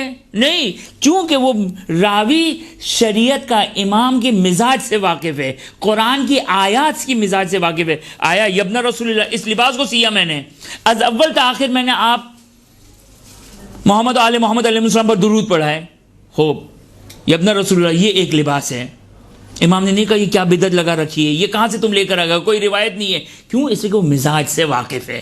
شریعت کے آیات آپ کی خدمت میں نے اتنی ساری آیات بیان کی، روایات کثرت کے ساتھ روایات ہمارے پاس موجود ہے، کثرت کے ساتھ، کہ میں نے 2 روایت آپ کی خدمت میں بیان کی. خوب، یہ ایک لباس ابن رسول اللہ. یہ دوسرا لباس ہے. یہ تو آج کل دوسرا لباس تو ہمارے یہاں جو وہ دوسرا لباس ہے ابن رسول اللہ. اس لباس کو سینے کے لیے ابن رسول اللہ از اول تا آخر میں نے آپ کے دشمنوں پر لعنت بھیجی ہے. آج جو لعنت بھیجتا ہے وہ ملنگ ہوتا ہے، وہ یہ ہوتا ہے، وہ ہوتا ہے. یہ مزاج سے ہم لوگ دور ہو چکے ہیں. ہم شریعت کے مزاج سے بہت دور ہیں. واقعاً ہم شریعت اہل بیت کے مزاج کو سمجھے. زیارت عاشورہ تواتر کے ساتھ، تواتر مزاج اشارے ہے نا. افسوس کا مقام ہے اگر آج ہم اس میں شک کرتے ہیں، یعنی ہم دین اہل بیت میں شک کر رہے ہیں. کبھی اپنا رسول اللہ یہ دوسرا لباس سیا، اس کو اول تا آخر میں نے آپ کے دشمنوں کو لعنت کی ہے. امام نے نہیں کہا یہ کیا بدعت لگا رکھی ہے، نور علی نور. اب سوال کا ذرا دیکھیں، یہ اپنا رسول اللہ یہ بتائیے ان 2 لباسوں میں جس کے ابتدا تا آخر میں نے درود پڑھی ہے، اس میں ابتدا تا آخر آپ کی دشمنوں پہ لعنت کی ہے، یہ اپنا رسول اللہ. بتائیے، توجہ کریں، مزاج ذرا دیکھیے. یہ اپنا رسول اللہ بتائیے ان 2 لباسوں میں سے کون سا لباس آپ کو محبوب ہے، کس میں نماز افضل ہے؟ نہیں کہا یہ کیا لگا رکھا ہے، سفید ہونا چاہیے، خوشبو ہونی چاہیے. خوب ہے، یہ مستحبات میں سے. امام اس کو نہیں کہہ رہے. اب آخر یہ سوال کر رہے ہیں، نہیں کہا بابا یہ کہاں سے بدعتیں لے کر آ گئے ہو ساری. امام نے کہا جس پہ تم نے ہمارے دشمنوں پہ لعنت کی یہ زیادہ محبوب ہے ہمیں. یہ ہے مزاج. یہ تبرکات صحیح ائمہ کے دور میں نہیں تھی، لیکن آیات اور روایات کو اگر ہم پڑھیں تو ہمیں مزاج شارع پتہ چلے گا، شریعت کا مزاج پتہ چلے گا. یہ جو الحمدللہ ہمارے درمیان تبرکات ہے، اہل بیت اطہار کے تبرکات ہیں، خدا را ہم اس کی حفاظت کریں. خدا کی بارگاہ میں دعا گو ہے کہ ہمیں تعلیمات اہل بیت اطہار علیہ السلام حاصل کرنے کی توفیق عطا فرمائیں، اس کو سمجھنے کی توفیق عطا فرمائیں، اس پر عمل کرنے کی توفیق عطا فرمائیں. حاضرین مجلس مومنات کی خداوند متعال تمام جائز حاجات کو پورا فرمائیں، اپنی آخری حجت امام عصر و زمان کے ظہور میں تعجیل فرمائیں، ہمیں ان کے اعوان و انصار میں قرار فرمائیں. ربنا تقبل منا انک انت السمیع العلیم. برحمتک یا ارحم الراحمین وصلی اللہ علی محمد و آلہ الطاہرین.